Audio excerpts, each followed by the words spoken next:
We're at 12:02, I think, if I'm not misreading.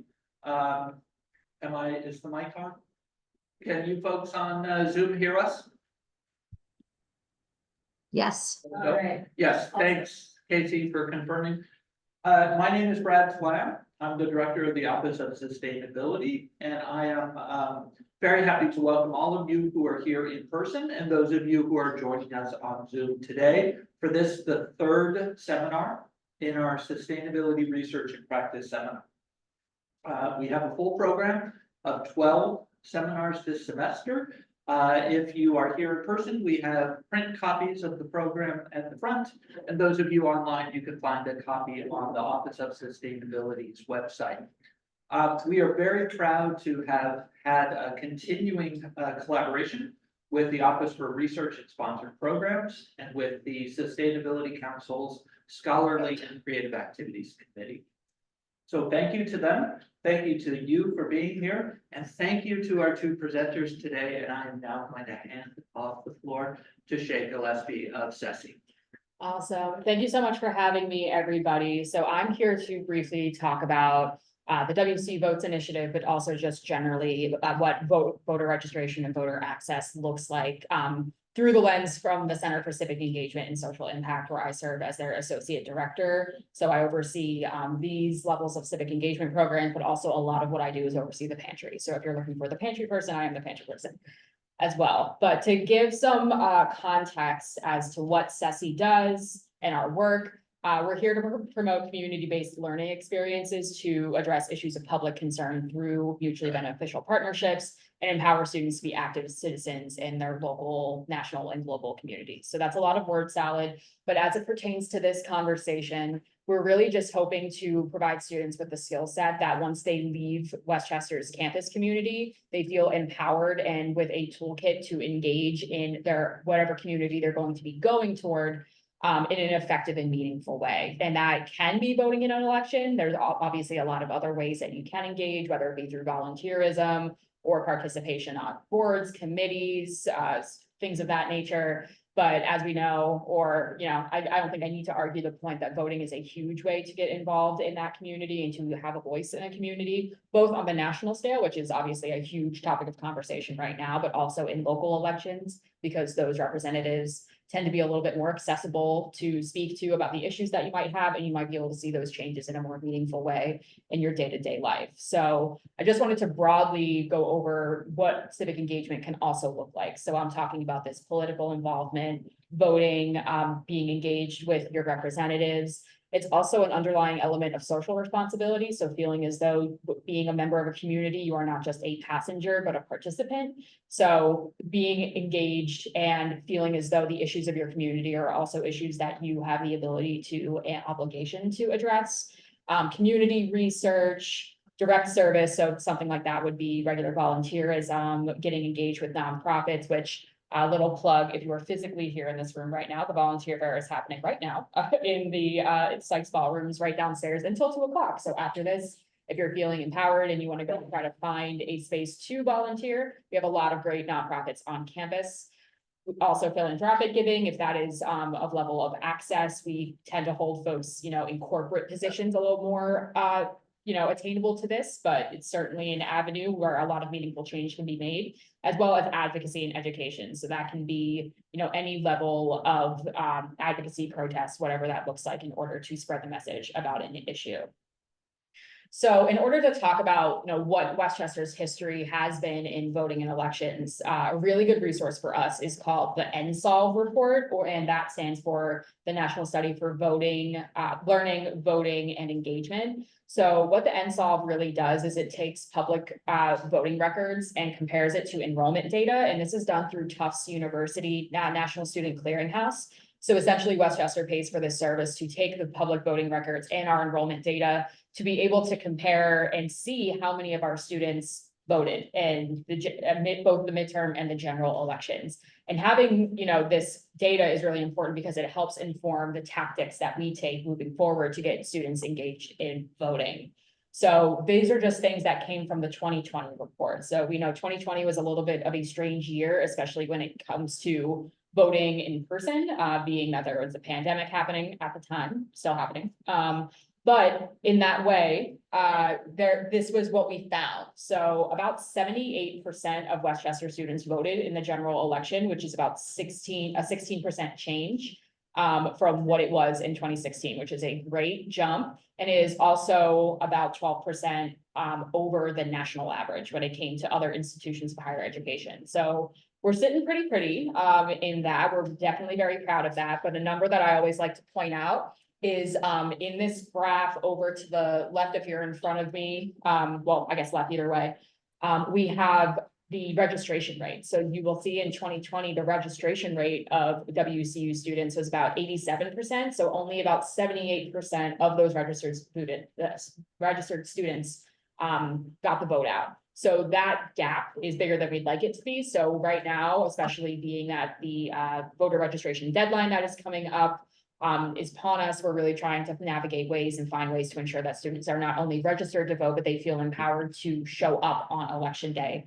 and get their vote out there. But again, something to be proud of, especially being that the institutional average for the country is a bit lower than what we were able to score. And just, out of curiosity, you might be thinking of, well, how did we do before that? So this is the data from 2016.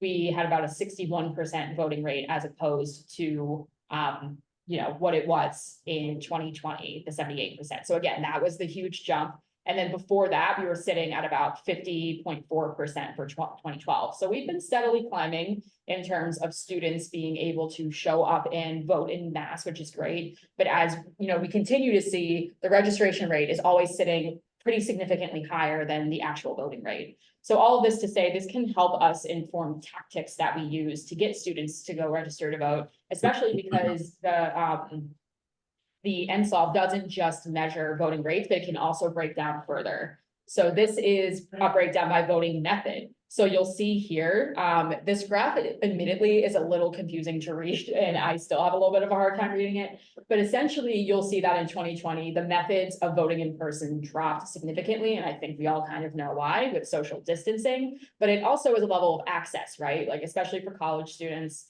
We're not at the level as an institution yet where we are able to make a wide decision on election day of making classes asynchronous or canceling classes or making an election day more of like a institutional holiday, right? So in that way, students might have a full day of classes on Tuesdays that they have to navigate around to get their vote out. So voting early or voting by mail might be the more accessible option. There are folks that, depending on the weather of the day, can't stand in a line for 2 to 3 hours, depending on the time of day that you go. So the level of mail-in voting being accessible is a huge conversation to be had.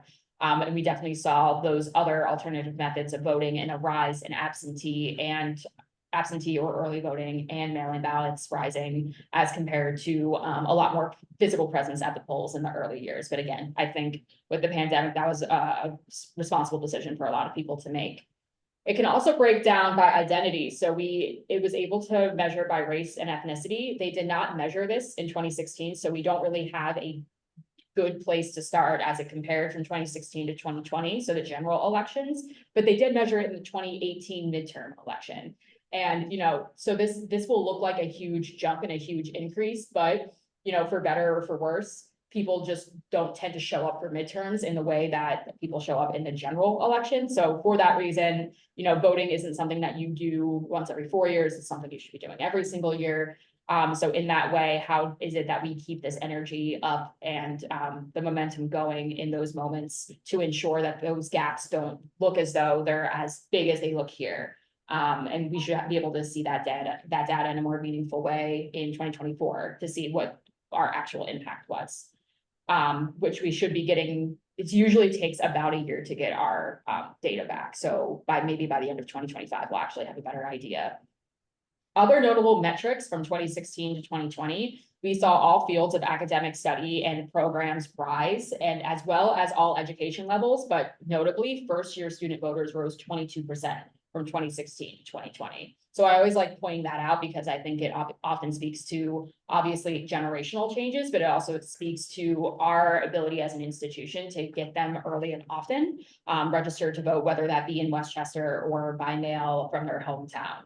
Especially again, and this is reflected in the age groups as well, 18 to 21-year-olds rose 21%, with about 78% of enrolled students voting in 2020 as opposed to 57% in 2016. So again, huge jumps here, things that we're very proud of. And again, I mentioned this earlier, but this is what the 2018 midterm looked like. About a 43% voting rate, which obviously is a huge jump from the 78% that I spoke of earlier. All the more important to talk about midterm elections more often. However, I do like to point out that we were able to jump a little bit from 2022. From 2018 to 2022, we were able to jump 0.5%, which doesn't look that bad. However, my contact at the All In Campus Democracy Challenge, which is a nonpartisan nonprofit that we work with to get some of these resources, told us that the national average fell by about 10% for institutions for 2018 to 2020. So the fact that we stayed the same or rose just a little bit, it's again, just speaking to the energy and accessibility that we try to make these resources for students throughout the years. And again, that's well above the 2022 institutional average of about 30.5%. So again, that's not to pat ourselves on the back, but it's to say that I think we have a lot of partners all over campus that value this work outside of the folks of our department. I always like to say we don't own voter education, engagement, or registration. It's the work of everybody, but it's something that we do as a department and something that I do in my work is really just try to coordinate the efforts so as to feel as though, you know, we have a united front from faculty, staff, and student leaders to ensure that everybody has the same access to the resources that we have, and no one is trying to reinvent the wheel when the wheel has been pretty fortified over the past few years. So what are we doing now, and what do these resources look like?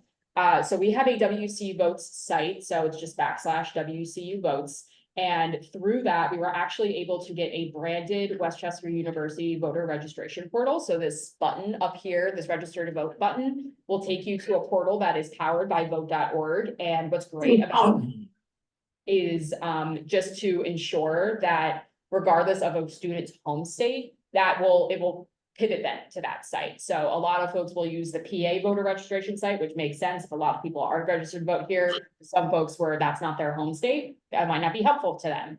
But also on that site, it will allow you to check your polling place, check your registration status, request your mail-in ballot, research your ballot. So this portal is not only great because it's powered by, you know, a central place that can pivot anywhere, but it also is able to give us data to tell us how many students engage with it. So that helps us be able to merge and see, you know, how many students were actually registered to vote using this portal. And also the WCU Vote site has a bunch of just static information on FAQs, voting by mail versus voting in person, things of that nature. That is just a really good landing place if you have any like logistical questions as what to do when election day happens.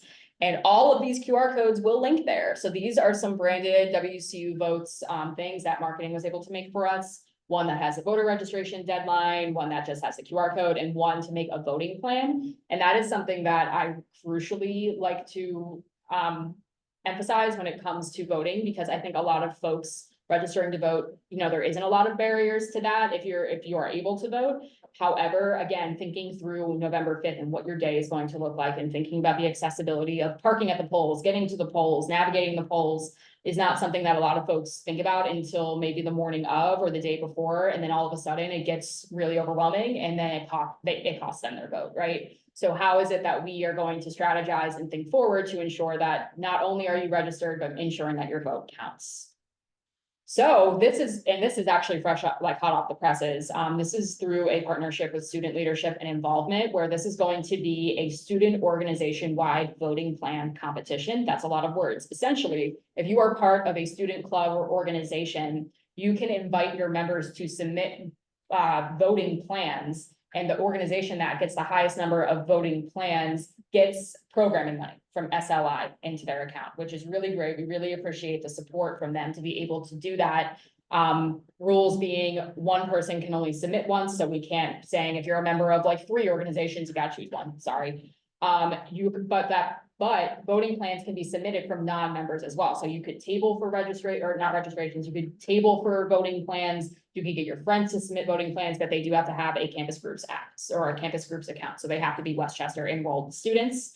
And this is open now and will be open until the end of the day on November 4th. So this is a really good incentive, again, to get your members of organizations, whatever members, if you're a part of a student club or organization, or if you want to help out a student club or organization that you have a lot of friends in, we have a link to that. And I believe something is going to be coming out from campus groups to every club, or if it didn't already. I'm seeing a lot of nods, so I think that happened already, which is great. So definitely invite your friends, engage your friends in this, and again, think through what your election day is going to look like, because we want to ensure that your vote counts. Just an overview of important dates coming up on September 17th was National Voter Registration Day and Constitution Day. We were actually able to host a panel with a bunch of Westchester alums that all work in public service. So that was a really cool way for students to be able to ask questions of, again, after they had the same or a similar experience at Westchester, what their trajectory looked like afterwards. So that was a really cool conversation. The voter registration deadline is October 21st, which seems like it's far away, but it's like 3 weeks away. So if you're still thinking about it and you're not registered, get on that.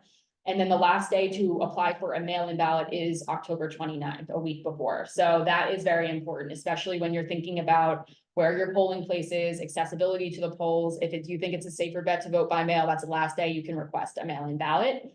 And then election day is November 5th. So there will be forthcoming, and Callie and Brad will have all the information on this.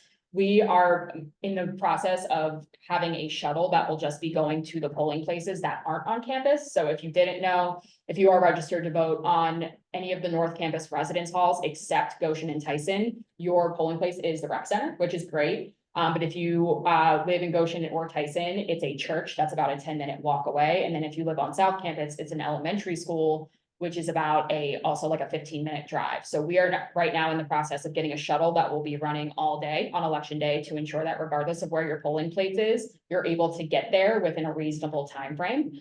Again, just to ensure that if you want to vote by person, or you want to vote in person, that you are able to do that. And then upcoming, on the task force that I mentioned earlier, our friends in political science have a couple events coming up. Understanding the election, if you're feeling as though like the information that you're getting is really overwhelming and you want to, come at it from a nonpartisan place and you just kind of want to hear what's going on. These are some political science events that are coming up on October 22nd, October 29th, and November 7th. So this is just really great ways to kind of, again, learn from experts in the political process and the democratic process to ensure that you feel as though you're getting the lens and the support that you need. And yeah, this is my information. I invite you, if you have any questions, to contact me. The WCU Votes site is /WCU Votes, and you can follow us on Instagram at WCUPA.volunteer to get more information on polling places and polling place accessibility and registration efforts as they continue to develop. But I'm happy to take any questions, and I'm really appreciative of everyone's time. Thank you.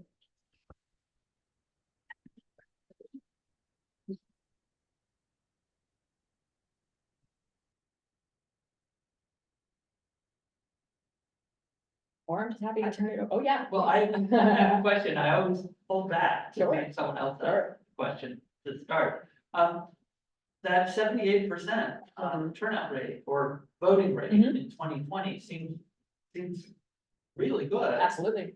What is a realistic goal for our students? Of course, we want 100%. Right. Does any institution of higher education attain that? What sort of, the dream voting percentage that we would love to see? Right. I mean, aside from 100, obviously that'd be ideal, but I think we set a goal for 90 because it was within the same amount of percentage rate jump that we've seen in the past. So we saw it at 61 in 2016. We saw it a 16% jump from 2016 to 2020. So we set it at a comfortable 90, just wanting to feel as though we have a similar level jump. In terms of how we achieve that, so in 2020, I was here. I was an assistant director, but I wasn't overseeing all of the processes, but I can speak a little bit to what went into the process to ensure that happened. We definitely noticed for example, in the 2016 NSLVE data, we saw that the College of Business and Public Management was really low to the polls. Like it was able to tell us by academic program, and they, for some reason, in 2016 were a lot lower. So something that was a priority in 2020 is how do we get in business and public management classrooms? So we ended up partnering with all the FYE sections that taught in business and public management and did a whole module on voting gave them time to register to vote while in class if they chose to, and then we saw them coming back evenly with the rest of the academic programs, right? So there were efforts like that where we were able to use the NSLVE data to really inform what we were doing. And then I'll speak a little bit more to the voter education and engagement task force. So there is a conglomerate of people that meet on a bi-weekly basis. So usually it's the SESI staff, a lot of folks in student affairs, a lot of faculty members from political science, but also other departments, as well as student leaders that are well connected, whether they be in political orgs or social justice orgs, that again, just try to come together to create cohesion around access and cohesion around like event planning. So for example, leading up to the election, in 2020, the Downey Multicultural Center was able to have a smaller group of students called the Power in Our Ballot Student of Color Initiative, where they organized phone banking because they noticed again in the 2018 election that there was an underrepresentation of non-white voters, essentially. So in order to again make that even or make that in line with the other identities of folks voting, you know, that initiative was able to do phone banking, was able to do tabling specific, and then we saw that number rise again, right? So really it's using the NSLVE data to inform the tactics, and then just kind of trusting the content experts within the task force to be able to carry out those tactics in the area in which, you know, we were moving. Even, for example, a big thing in 2020 and a big thing that we plan on doing in 2024 as well is offering post-election processing programming. So identity specific spaces to ensure that regardless of the outcome of the election, folks have people with shared, like a group or a space to go that has a similarity in shared identity to ensure that, again, regardless of whatever needs to happen, there is a safe space led by whatever identity center on campus it is to process and talk through how the election is going to impact you as an individual navigating the world throughout that. So those are things that will definitely be coming back. We had one-on-one counseling sessions available through the counseling center, depending on folks' comfortability accessing that. And then, like I said, political science offering a post-election analysis, how that pertains to policy and how things roll out. So I guess that's just a long way of saying really the NSLVE data is really, really important in informing what we do, but it's also student feedback. A big reason that we have students on the task force is to ensure that student voice is leading the decision making when it comes to programming and events, because, you know, we don't necessarily, we just want to throw things to the wall and like just do like a voting rights Kahoot if no one's interested in that, right? I will say it's a little challenging coming positionality wise, coming from a nonpartisan perspective and continuing to ride that line while talking about the issues. However, you know, again, that's why it's important to have this collection of folks that have, again, different lived experiences, different levels of engagement and content experts to ensure that we're being inclusive and hitting all things pre and post election. Yeah. Is there any data from like mail-in ballots for students for the past couple of years? So the only one, and I can go back to it, the only one that we were able to see is more so by voting method. So again, this is the way they present this is a little confusing, but from my understanding, this light blue inner circle here, that is not voting in person. So that is encompassing absentee ballots, voting by mail, voting from abroad, if you're abroad at the time, all that kind of stuff. Whereas the yellowy green color is voting in person. So we definitely saw a huge jump from 2016 to 2020, where that looks almost to be like a third, if not closer to half, where that appears to be less than a quarter. So that is, we don't really have a breakdown as to absentee versus mail-in. It's more so in person, and not in person, but it's still, you know, great to see in terms of, you know, the difference breakdown there. And I believe for the midterm, maybe they didn't tell us, or maybe I just didn't choose that slide, but regardless, you know, I think in 2022, we saw similar trends where more people were opting to vote by mail versus in person. I'm not sure if Washington has initiatives for students that are possibly commuting that day and what that looks like. So I know I was commuting on Philadelphia, and one of the days out of the 2 elections we have in a year, we have a day off actually. Right. For students to physically just go in person. Right. So I'm wondering, I know it's different for school. Sure. Or other colleges. what does that look like? And is Westchester even able to do something like that, or even encourage a day off? I understand informally friends can encourage that, Right. but like institutionally, what could that look like, especially if you have a huge commuter and non-traditional student Absolutely. base, yeah. I mean, it's certainly something we want, and it's certainly something that, you know, I think the task force can all agree would be the largest accessibility measure we could do is to provide students the day off.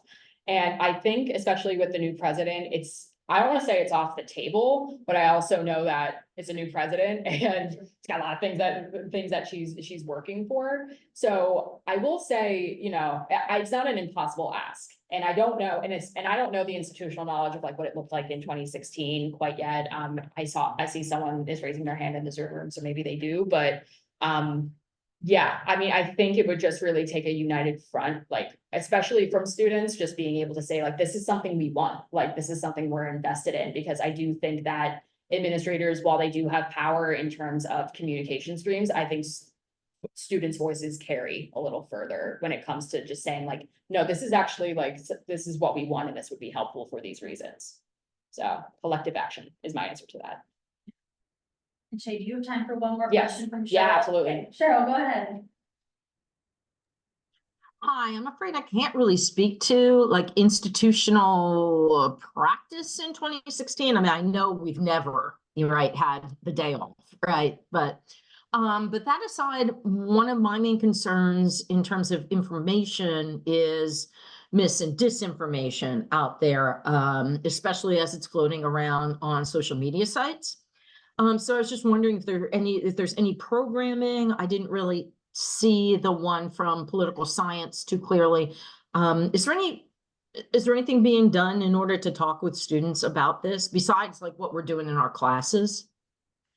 No, I mean, that's a great question and it's a great point. I will say, like, it's a concern that we have, but I think we're a little lost as to how to approach it, especially maintaining a nonpartisanship, looking at news sources and where they're coming from, and some inability from folks on the staff level to really take those swings of like identifying or going hard on disinformation, misinformation.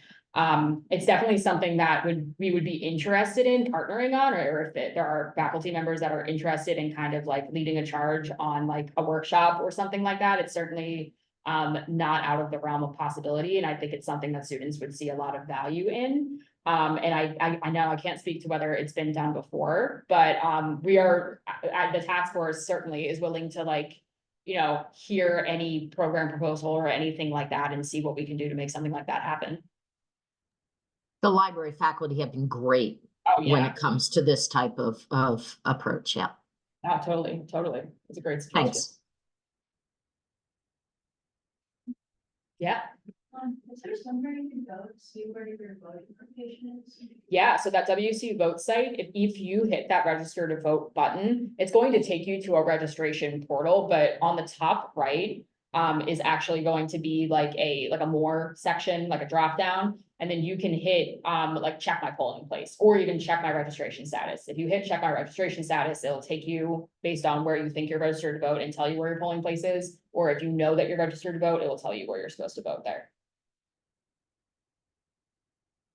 Awesome. Well, I really appreciate everybody for your time. I definitely want to give time for our other friends to talk about awesome and important things.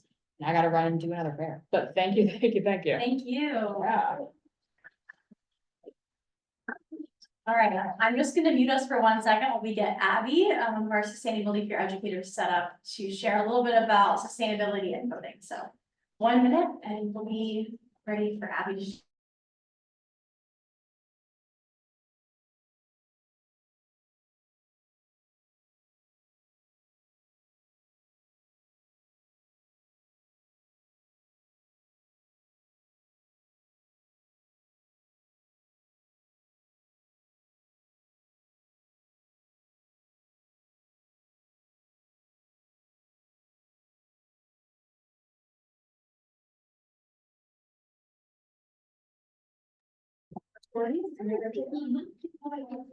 Awesome, just get a photo of you. Yeah. I'll get it.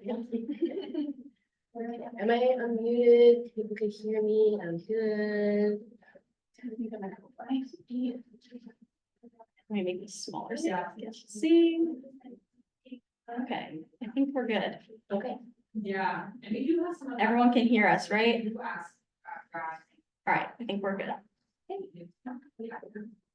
Hi, everyone. My name is Abby. I will be focusing today on how the fair election process aligns with the UN's Sustainable Development Goals.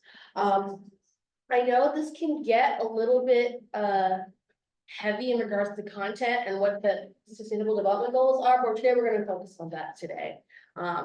So here's a bit of an agenda. Let's see what happens. They're gonna let me go next. It's not letting me. Let's see. There we go. Click.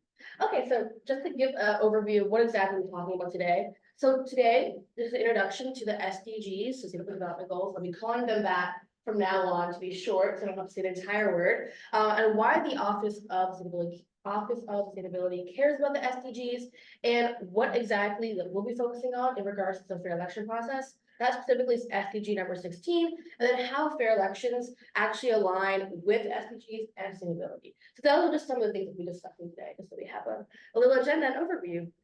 So what exactly are the UN Sustainable Development Goals? So the UN essentially had a bunch of leaders and thinkers come together about what a sustainable world would look like. Admittedly, when you read some of these little blurbs here or words here, they look very, very ambitious, but these are 17 goals the UN has come with to promote a sustainable world. These are global goals, that's fair to say, that they're global goals. And like I said before, they're ambitious, they're a little bit intense, they may even seem like there's not maybe a feasible way to go do them, but I do encourage people after the presentation to look on the UN website and specifically click on each tile and see what the UN is doing in regards to pushing the objectives and their goal targets in respective countries. So definitely look into this, like if you are more interested in seeing what the exact tiles and what they talk about. And when you look at the names of these SDGs, you sort of see how sustainability can actually encompass several topics, more than just clean energy. Maybe we think about sustainability, we think about eating sustainably or energy, or we think about like green products, et cetera, et cetera. We learned that sustainability is more than that. So I do think the development goals definitely encompass that idea. Like I mentioned before, the goals are large and ambitious, but there are specific goals the UN is doing or objectives they have in each specific plan to get that done. So here are some specific examples. We mentioned there are 17 of them. These are just a few, just so you guys get some context. So for example, one of the goals are no poverty. I mentioned before, that's a really big goal to accomplish. That is not easy at all, right? And then when we often think about sustainability, we think of affordable and clean energy. But when you read the rest of these, for example, decent work and economic growth, climate action, peace, justice, and strong institutions, we learn that sustainability is social, economic, and environmental. We have to consider them the pillars of sustainability and how they encompass different parts of life, and more than just, for example, like I mentioned before again and again, just clean energy for, things like that. So the thing that we'll be focusing on today is the SDG goal number 16, peace, justice, and strong institutions. And that is where we're sort of connecting how fair elections are a part of that sustainable development goal and progress and how they align together. So why exactly does the Office of Sustainability care about the SDGs? So as the office, we care about several things, and a lot of things are in our purview, a few of them being climate justice, having an equitable world, and making sustainability an action that's doable for everyone. Oftentimes we think about living a more sustainable lifestyle, we get intimidated, it can be scary, but when we think about how sustainability encourages people to look into the economic and social aspect of it, it's actually a lot more doable than we think. So for example, combating poverty is part of being sustainable, the better way to describe it. So yes, the SDGs are within the office's purview. So to clarify exactly what goal number 16 is, it promotes peaceful and inclusive societies for sustainable development and provides access to justice for all and build effective, accountable, and inclusive institutions at all levels. Like I said before, this is heavy. This is not an easy thing to do, but this is an aspiration that we would like to have on a global scale, right? And so what does that exactly mean, and what does sustainability have to do with it? It means having sustainable development and having a long-term goal of having a democratic process in the long run and not having something happen just for one election cycle, for example, right? So these are some goal targets. These are taken directly from the website. This is not something you all have to read and understand every single one. This is actually pretty intimidating. I completely understand that, but I'm just gonna go through a few so you guys can actually visualize what each goal target would look like and how that would actually take place in a respective country or region or area. So one of them could be significantly reducing all forms of violence and related death rates everywhere. And that's what can play into the fair elections process. Another one being ensuring public access to information and protecting fundamental freedoms in accordance with national legislation, international agreements, this one right here, if you guys can't see. And that really encourages people who are part of a democratic process to be informed and to want to feel like they're okay to vote and be involved in their civic process. I'll say another one for the sake of saying a third one: develop effective, accountable, and transparent institutions at all levels. So this also encourages countries and regions and local government structures to think about what fighting bribery may look like, being accountable to the people that you are serving, and having that accountability to constituents as well. So how do the SDGs further align? I've described that a little bit throughout this presentation with the fair election process. I named three, I would say, important components of a fair election process. So number one being a democratic process, obviously, mentioned this several times before, having civic engagement in communities, the second one, and then third is fairness and respect throughout. These are a few of the examples and how we can actually have those come to fruition. So for example, one of them being having reliable information, having voter engagement in civic education. Sometimes we talk about getting everyone in the room registered to vote, but it's also about being civically educated as well. So for example, having that reliable information available to you on the people running, what's available, their policies, their platforms, et cetera, et cetera. And that's part of being an educated voter. And that's definitely part of the fair election process. Another part of this is having everyone can vote and then citizens can run for office. So anyone can run for office. People that are running for office are representative of the people living there. They're not people just put into power. And the second portion of that, third portion of that, sorry, our ballots are counted fairly and the results are respected. That's really, really important. I think all of us would agree in having a fair election process. And like I mentioned before, a lot of these goals right here are global goals. They're really, really important. They span worldwide. And in some countries, this is a thing that cannot happen overnight. This is why these goals are aspirational. The end goal eventually is to get to this point one day where everyone can be part of a process where they feel represented with people who are running in office or in office doing legislation for them. So yeah, just a quick presentation, but thank you guys. Do you guys have any questions? Feel free to ask.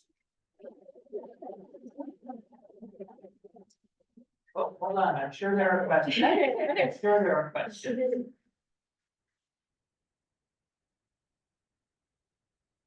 I always have one, but I'm waiting to see if anyone else does. Well, I'll start. Thank you. This was really good to think about that Sustainable Development Goal number 16 and how it helps us think about the connection between voting and democratic processes in general and sustainability. You mentioned that there are 16 other goals. To what extent does thinking about those goals help us as we're exercising our right to vote? How do they help us think about how we evaluate candidates? Right. How we evaluate political party platforms? Yeah. I think a lot of the goals overlap and have a lot to do with each other. So it's like, for example, it's great to have economic growth, but also the transition to clean energy, then also fighting poverty, right? These are all things that are interconnected and that work really, really well together. It's almost like you sort of need one and can't focus on another one without the other, right? So I do think in regards to like choosing your candidates, it would be helpful to look at those respective platforms, for example, literally poverty, economic growth, maybe even energy, et cetera, et cetera. Those are all really helpful things. So yeah, I would say like you could actually look at each candidate's perspectives on each goal, actually. And that's what's so amazing about them. They're so in-depth. They sort of start off broad, and then you would read the exact like mission statement of each goal, and you're like, oh, this is actually like there is some nuance to every single tile or goal. It's like Professor Schmidt might have a question. Casey, do you?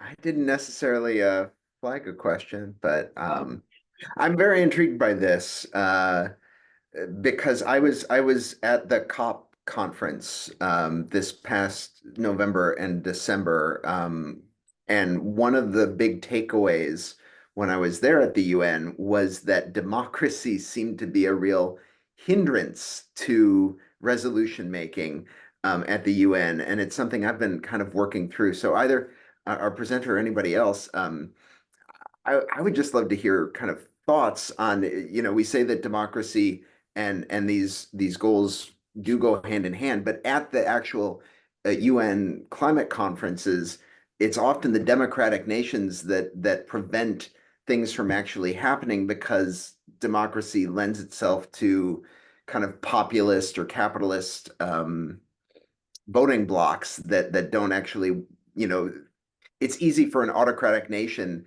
to sign off on a UN goal very quickly.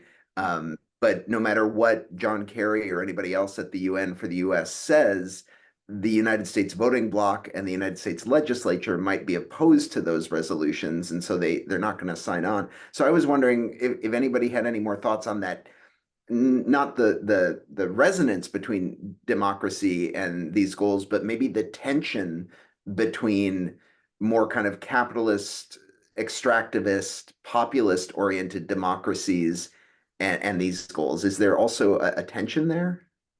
I would agree. I think there definitely is. It would be naive to say that there isn't. When you are in a society that's democratic in nature, you're going to get different perspectives, including those of capitalists, including those who may not necessarily agree with clean energy being like the main source of energy. I'll say it that way. I do admit this tension. Unfortunately, that's sort of how it is. I don't have an answer in regards to how exactly, but I do admit this tension. There's a difficult thing to sort of even move to the polls to sort of like navigate, and it's a hard thing to do as a citizen when you're voting as well. But yeah, I definitely am as tension. It's naive to think that there isn't at all. But I appreciate your perspective. It's definitely something that has to be said. No, I've been thinking about this for the last 8 months, kind of trying to unpack, and so I really appreciate what you've laid out here and just keeping the conversation going. So yeah, it's hard to sort out the relationship between the two. Thank you for your time. Yeah, thank you. It's a really interesting question, Casey. I'm thinking in terms of climate action, the countries that in terms of extraction and exporting of fossil fuels tend to be undemocratic nations, places like Venezuela and Saudi Arabia and Russia. So that tension, it'd be interesting to see a study of sort of the spectrum of democracy to autocracy and actions towards different elements of the SDGs. And you might find that more democratic nations are stronger in some areas than others. But in climate action itself, seems like there might be a pretty strong correlation with more autocratic governments. Yeah, if anybody wants to keep up the conversation, I'd be happy to kind of talk this through with people. It's picking at my brain. Yeah. No,